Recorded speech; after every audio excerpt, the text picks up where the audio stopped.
welcome to Homeschoolific.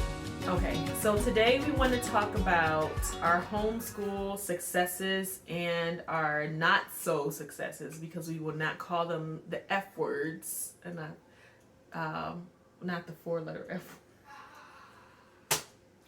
You guys know the F word I'm talking about. Failure. Yes, I didn't want to say it.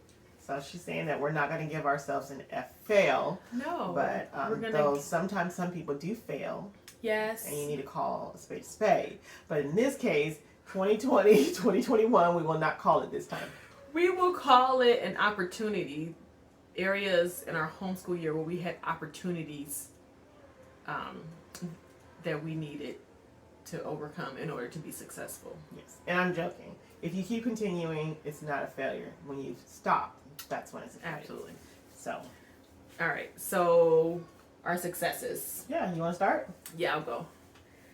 So my first one was that we had lots of growth, and considering all that happened for our family this school year, I'm shocked.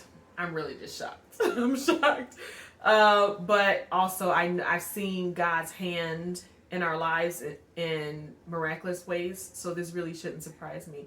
But I'm grateful because I know that we didn't complete nearly as much as I hoped for, and to still see the growth in our kids was awesome.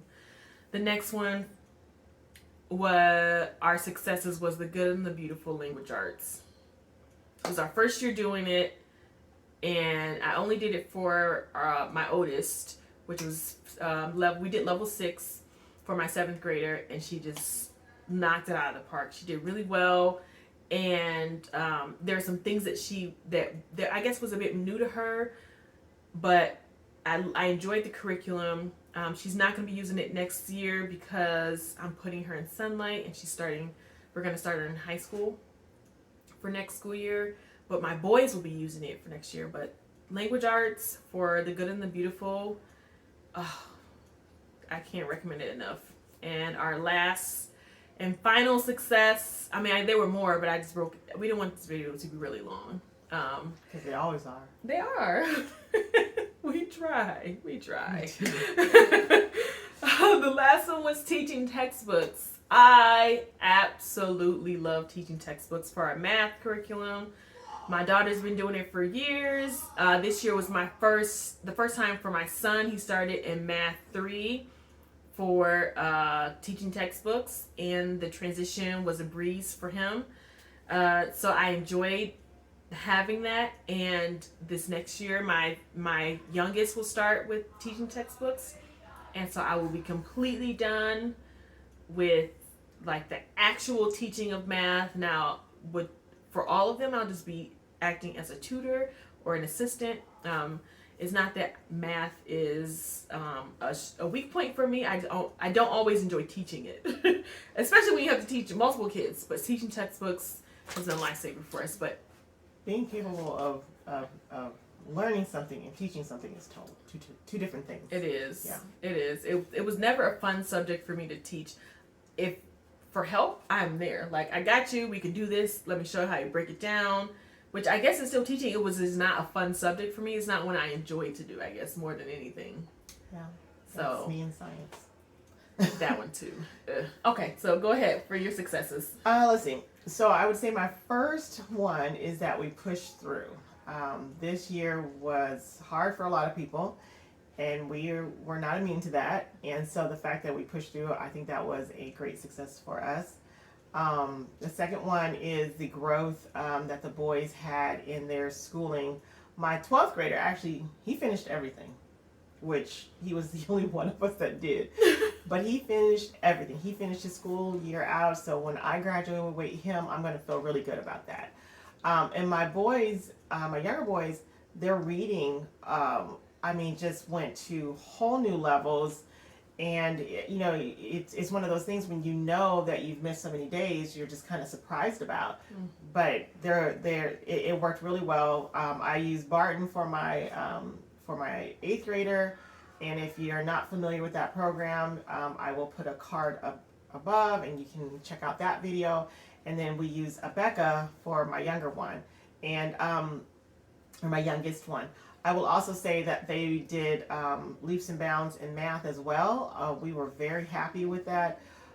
Becca, for my youngest one, he's a first grader, and then for my eighth grader, we do Math UC. And so math is not something that I mind teaching so much, but I don't enjoy teaching science, and so I actually don't enjoy teaching and reading all that much either. But I have been pressed to do that.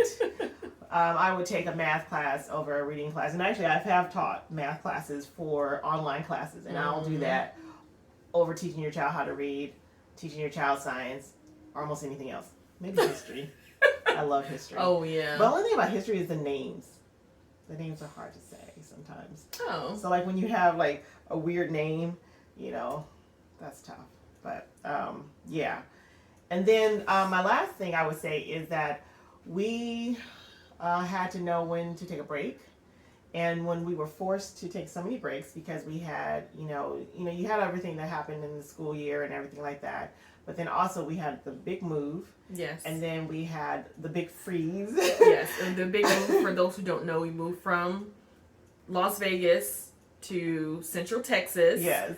So that was a big deal. From yes. the city to the country. And we did this, they did it a little bit before Thanksgiving. Mm-hmm. And we did it on Thanksgiving Day weekend. And so, it was a lot. So, in spite of all that, I didn't want to take any more breaks because there had been so many breaks, and a lot of them had been forced. We had no choice. Mm-hmm. And then there was just all other things. Even when we started Homeschoolific, we had taken a lot of time off just to go through those films, to go through the courses, and yes. and so we had taken time off even before we moved. So there was just all these times that we had taken off, and it was just such a push. So the last thing I wanted to do was to take another break, but after sitting down talking with my husband, we just decided that it was extremely important that we gave ourselves a planned, yes, a planned break, and not just going whatever life makes us do it. So right.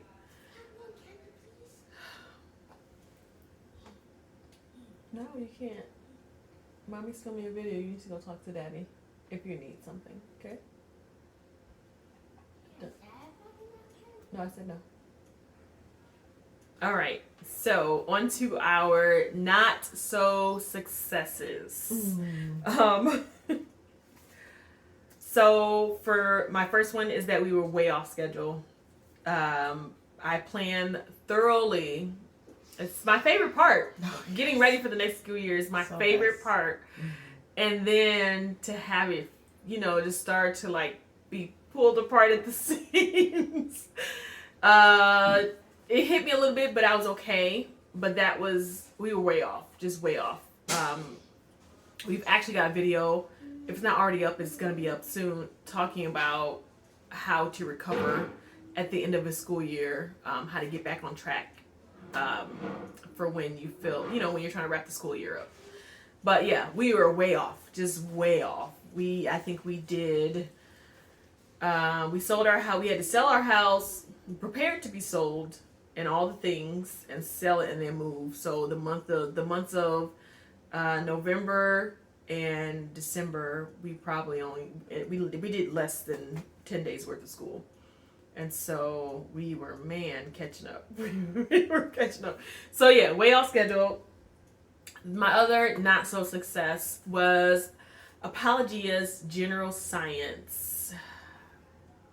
So that's the science level that they recommend for, I guess, the middle grade, so your junior high age kids.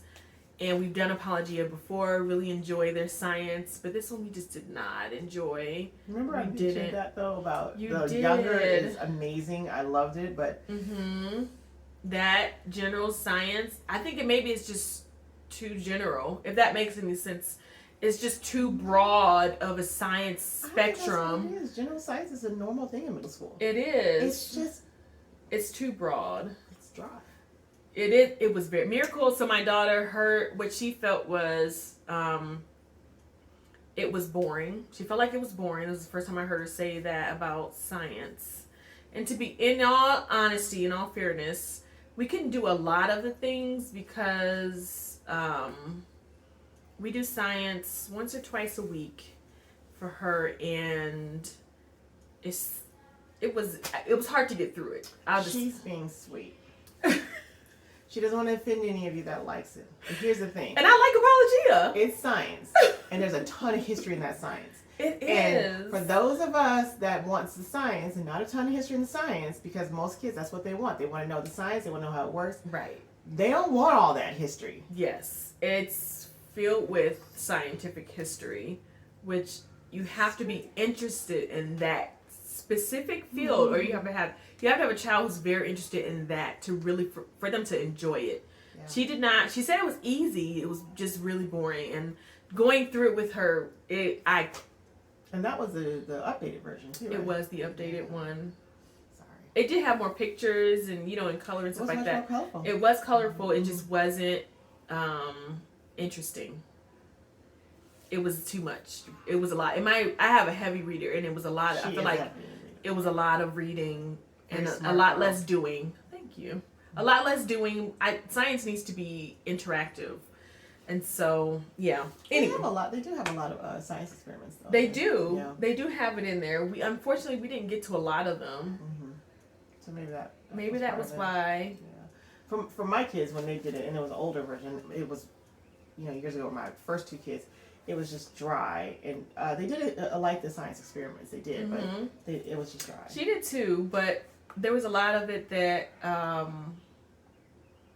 don't know. It was a lot of they included their workbook is like this thick. Yeah. So you read this big old textbook, and the workbook is like this. The first one was not. It's a lot of work involved that has nothing to do with the experiment side, so it makes it for a long, drawn out history, and even our history doesn't read like that, Yes. We don't do textbooks. Yeah. We don't usually do textbooks, and I think that's what it is. Might be. Anyway. So that might be it. You might have nailed it on the head. We don't really do textbooks, which is funny. Except for science, we have, but even lately we haven't been doing science textbooks. So I think that kind of hit it on, I don't know. That might be right. Maybe. Interesting. Okay, and the last one was that our school year was a little bit dry.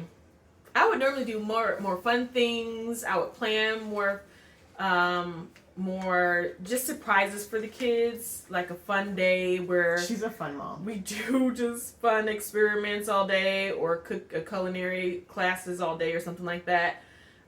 We had I think it took all my energy just to finish, just to get through the main subjects. And also, a lot of things were closed because of everything that was happening in the world. So we couldn't do as many field trips as I would have liked. Mm-hmm. We did do a lot of outdoor things before we moved. But yeah, it's just been a drier school year for us. And I feel bad because my youngest, Logan, every time it's time for school, he's like, but I don't like school. Poor and guy. it hurt my feelings. I was like, I'm so sorry. I just can't do it anymore. I'm like, let's just finish this. I got great plans for next year. I'm just trying to finish it at the end of the day. And yeah, it's just been a different year, a difficult year in a different way. So yeah, those are my not so successes. So my not so successes are actually similar to yours. My first one I would say is science, but for different reasons. It wasn't the curriculum. We did Sunlight for Michael for science, but doesn't Sunlight use Apologia too? They do older, but I decided to go in a lower level because it was more fun. Oh yeah, you showed me that. What's fun? I was like, okay, I don't like that. And I like Apologia, so I just want to make that clear. And I like who they are. I like their younger version. I am not a fan. I had lots of friends that loved it, and I thought your daughter would, because all my friends that loved it all had daughters, and they were all heavy readers, really bright girls, and so I was like, oh, she'll probably like it. But my boys did not like it. It was never. So I knew early on that that wasn't be it for us. For the middle years. For general science? Yes. Okay. For general science and beyond. So middle school and beyond, we just don't use it. Even it wasn't high school. No, high school. It's so dry. Oh, sorry. edit that out. Sorry. Anyway, so the reason why science wasn't so great for us this year had more to do with me just not getting through it. The only reason why he even got a good amount of science was because of co-ops. So our co-ops in Las Vegas provided science experiments, did an excellent job, and then our co-ops here in Austin did an awesome job. So he got that, but he was supposed to be doing anatomy at home, and gosh, I think we might have done maybe 2-3 months worth of the work 2 or 3 months worth of work, and so we just didn't get very far, and partially because, like I said, I don't enjoy teaching it.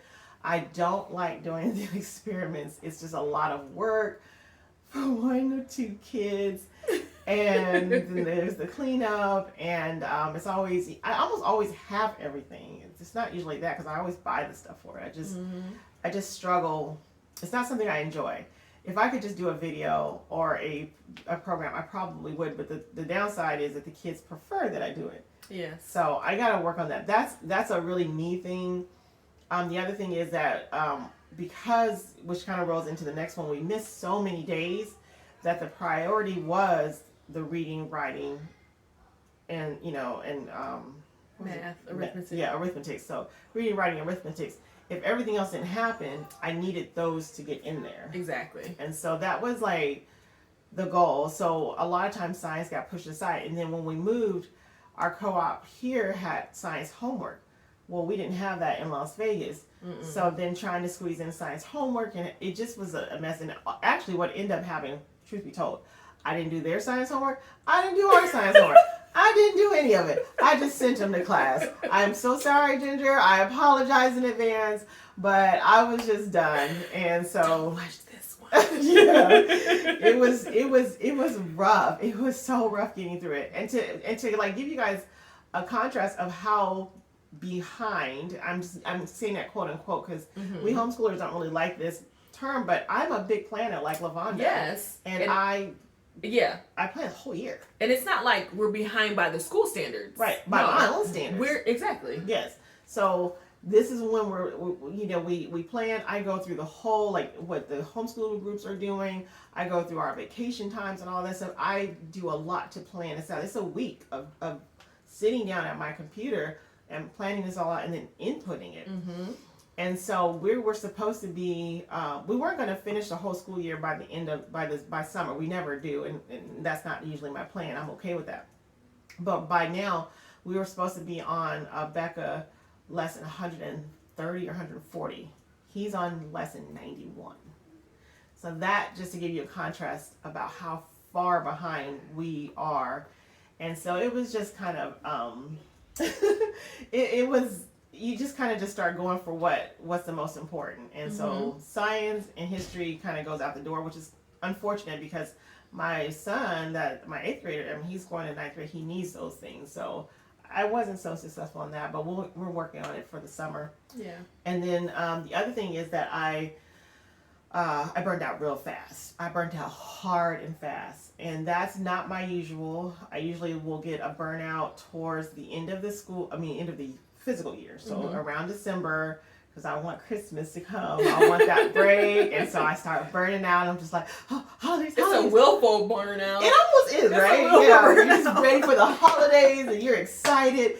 And then January comes and you want to be more excited than you are to start the school year back up. But you guys been off enough where you're kind of okay. Mm-hmm. But then there's this long time where there's no major breaks until spring break. And so then come April, May, that burnout starts again. My burnout started, actually, I can't ever say that I was really excited about starting. And that was the first thing. I'm always excited. It didn't happen. And then I start burning out in October.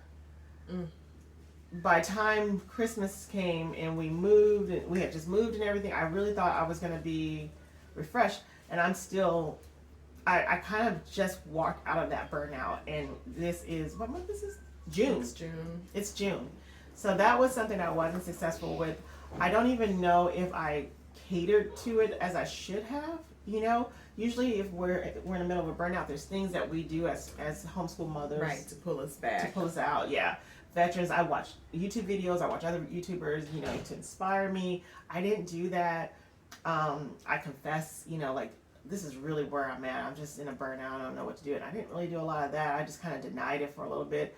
I did say a lot of times that I just want to put them in public school. I said that a lot. I've heard it a few times. But I didn't actually do all the things that you should do during a burnout to avoid that. And we have a video about burnout, so you should watch that. I should have watched it to help me out. I've actually watched my own videos for things that I know this, so what should I do for this? And I've gone back and watched things that I've said, you know, just to help me out. So that was something I didn't do, and that's why I say it's not so successful. It is normal to burn out. It is not good when you don't do anything about it. And that's where you don't want to stay, and that's why I stayed burnt out for so long. So that wasn't successful for me. But I feel better now. I do. Yeah. That's good. Actually, I'm looking forward to planning, but I'm trying to finish a course for Homeschoolific, and then I get to plan. She's busy. She is busy working on that thing. It's a love sacrifice, though. It is. I appreciate it, because it's gonna help so many families. Yes, that's the goal. I think that's all we got. Yeah. So you guys tell us what was the best things about your school year, and what was things that weren't so great. We would love to hear and encourage one another. It's really important in the community that we talk to each other about these things. And don't forget to like, because it helps these videos to get around to other people. And people need to know this, especially I think in this year. Yes, people need to know that we all had, and every year really, we all have our successful times throughout our school year, and then the times where we were not so successful. And so why did that come out so slowly? It actually made sense how it did, though. It wasn't successful. See, I can always count on you. And you know, another thing that really helped me see that I was okay was I had friends that their kids were in public school, and they were talking about how little work their kids had done. And so kind of just knowing we're all in it, whether we're in public school or private school, unless you're Elijah, this is what it was. Yeah, he knocked it out. He really did. I was like, wow. And it was without me. I just signed him up. At that age, though, you expect the independence, because that's the world he's transitioning into, you know? I actually felt like he did a higher level of independence than would have been expected. Wow, so he's ready. Sean and Kel did not do that. I hope y'all never see that video, but you did. Those are her two oldest. That's your oldest. Yeah, senior was interesting. So don't forget to go ahead and comment your successes and not failures down below. And like this video, like Diana said, go ahead and subscribe to our channel. We'd like to see more of you all in our comments. I don't think many people comment at all. Not that there's a problem with that, but I think we just need to have more conversations about what it looks like when we're homeschooling. So have a good day, guys. We'll see you soon. See you in the next video. Bye.